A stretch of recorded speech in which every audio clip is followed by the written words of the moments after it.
Hello welcome. अभी तक आपने इस चैनल को सब्सक्राइब नहीं किया है तो ज़रूर कर देना और नोटिफिकेशन बेल भी ऑन कर देना ताकि नए वीडियो आते ही आपको पता चल जाए। चलो अब कहानी आगे देखते हैं। The underworld. फैनशाओ ने जियो चेन की बहुत सारी पेंटिंग्स बनाई और वो अब उसकी डॉल्स भी बना रहा है ताकि जब भी वो अपनी आंखें खोले तो उसे उसके सामने जियो चेन दिखे। लेकिन अब वो भूल गया कि उसकी आंखें कैसे दिखती थी। ऐसा कहते हैं कि जो भुला देने वाली नदी होती है उसका पानी पीकर जो चीज़ आप सबसे ज़्यादा नहीं भूलना चाहते वो चीज़ आप पहले भूलने लगते हो। फैनशाओ चौंक गया कि क्या मैं सच में उसे भूलने लगा हूँ। वो अपना सर पकड़ के रोने लगा और सोचने लगा कि जिस पर्सन को मैं 10,000 सालों से प्यार करता आया हूँ, जिसके हर एक स्माइल, जिसके हर एक शब्द, उसकी सारी यादें मेरे लिए एक खजाने समान है, वो सब मैं भूलना नहीं चाहता। और वो चिल्ला के कहता है कि फैन जियो चेन, तुमने मुझे अपने साथ ही क्यों नहीं मरने दिया? क्या तुम बहुत क्रूर थे या फिर तुम बहुत काइंड थे? अगर एक दिन मैं सच में आपके बारे में कुछ भी याद नहीं रख पाया तो क्या मैं तब भी मैं रहूँगा? अंडरवर्ल्ड लॉर्ड फेंगडू माउंटेन पर अपने भवन में बैठा था। तभी वहाँ पानी में कुछ हलचल होने लगती है। अंडरवर्ल्ड लॉर्ड वो देखता है तो वहाँ पानी में से ब्लैक बटरफ्लाइज निकलने लगी। वो थे ज़ुओयू के बटरफ्लाई मैसेंजर्स। अंडरवर्ल्ड लॉर्ड उसके आगे नमन करता है और कहता है कि कुछ दिनों पहले ये बटरफ्लाई मैसेंजर्स दिखी थी लेकिन फिर अचानक से वो गायब हो गई थी, लेकिन इस बार वो फिर से वापस आई है। क्या लॉर्ड उस बाउंडलेस अबीस के सील से जल्दी ही भागने वाले हैं? ये तो बहुत अच्छी बात है। हम उसके पुराने सुबॉर्डिनेट करोड़ों सालों से उसका इंतजार कर रहे हैं। ज़ुओयू है वो बटरफ्लाई मैसेंजर के थ्रू इस अंडरवर्ल्ड लॉर्ड के साथ बात कर रहा है। वो कहता है कि शट अप, क्या तुम ये भूल गए हो कि मैं किस चीज़ से सबसे ज़्यादा नफरत करता हूँ? अंडरवर्ल्ड लॉर्ड कहता है कि माय लॉर्ड, जो बेवकूफ़ी भरे बेवकूफ़ लोग होते हैं उससे नफरत करते हैं। ज़ुओयू कहता है कि लगता है मैं तुम्हें बता ही देता हूँ, मैंने अपनी आधी पावर तो रिकवर कर ली है। अब बहुत देर नहीं लगेगी, मैं अपनी इल्यूजनरी बॉडी क्रिएट करके फ्रीडम पा सकता हूँ। और वो उसे सोल बाइंडिंग लैंप देता है। अंडरवर्ल्ड लॉर्ड उसे अपने हाथ में पकड़ लेता है और सोचता है कि ये क्या है।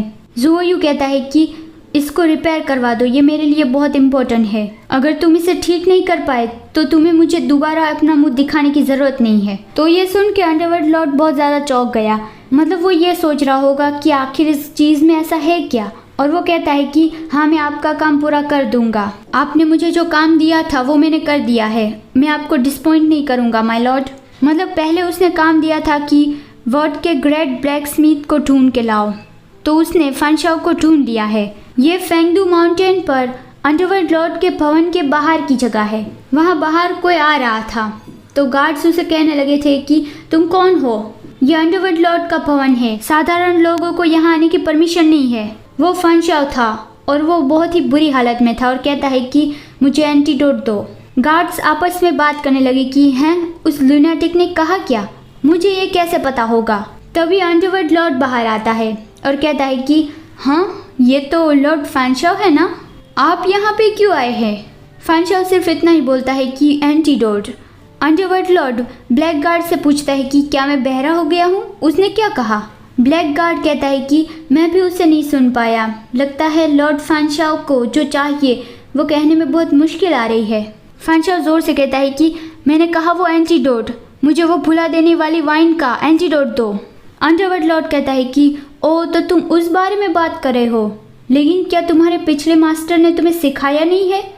अगर तुम्हें कुछ चाहिए तो तुम्हें उसकी कीमत चुकानी पड़ती है, कोई भी चीज़ फ्री में नहीं मिलती। और वो फैनशाओ के पास जाता है और कहता है कि तुम्हें मेरे लिए काम करना होगा, तुम्हें तो स्लेव बनने का एक्सपीरियंस है ना, घुटनों पे बैठो। फैनशाओ को बहुत गुस्सा आया, वो ये नहीं करना चाहता था लेकिन फिर भी वो उसके आगे घुटनों पे बैठ गया और कहता है कि जहाँ तक तुम मुझे एंटीडोट दोगे मैं तुम्हें मेरे मास्टर की तरह सर्व करूँगा, मैं कुछ भी करूँगा। तो अब फैनशाओ अंडरवर्ल्ड लॉर्ड के लिए काम करेगा। अंडरवर्ल्ड लॉर्ड उसे एंटीडोट की एक पिल देता है जिससे 10 दिनों तक उस वाइन का असर खत्म हो जाएगा। मतलब 10 दिनों के बाद वो फिर से शुरू हो जाएगा। और फिर वो फैनशाओ को स्पिरिचुअल लैंप को ठीक करने के लिए कहता है और जब फैनशाओ उस लैंप को ठीक कर देगा तब उसके बाद उसे दूसरी पिल मिलेगी। Thanks for watching this video. अगर आपको ये वीडियो अच्छा लगा है तो लाइक करना मत भूलना। मिलते हैं अगले वीडियो में। Bye bye.